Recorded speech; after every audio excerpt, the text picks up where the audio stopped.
اقرأ من قول الله تبارك وتعالى: والسماء بنيناها بأيد وإنا لموسعون.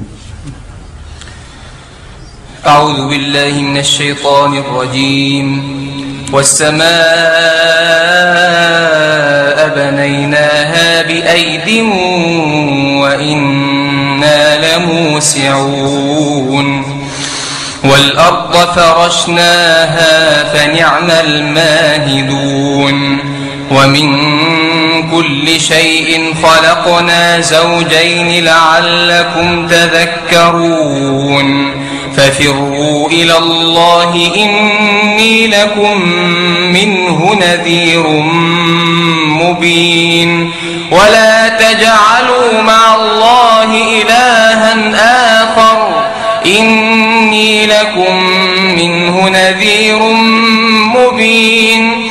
كذلك ما أتى الذين من قبلهم من رسول إلا قالوا ساحر أو مجنون أتواصوا به بل هم قوم طاغون.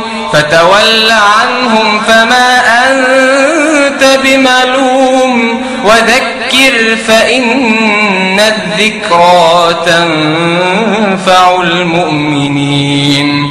وما خلقت الجن والإنس إلا ليعبدون. ما أريد منهم من رزق وما أريد أن يطعمون. إن الله هو الرزاق ذو القوة المتين. فإن للذين ظلموا ذنوبا مثل ذنوب أصحابهم فلا يستعجلون. فويل للذين كفروا من يومهم الذي يوعدون. بسم الله الرحمن الرحيم. والطور وكتاب مسطور في رق منشور. والبيت المعمور والسقف المرفوع والبحر المسجور. إن عذاب ربك لواقع ما له من دافع.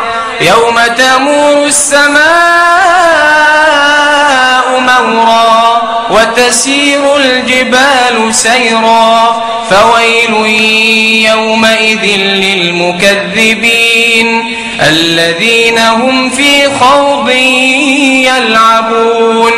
يوم يدعون إلى نار جهنم دعا. هذه النار التي كنتم بها تكذبون. أفسحر هذا أم أنتم لا تبصرون. حسبك.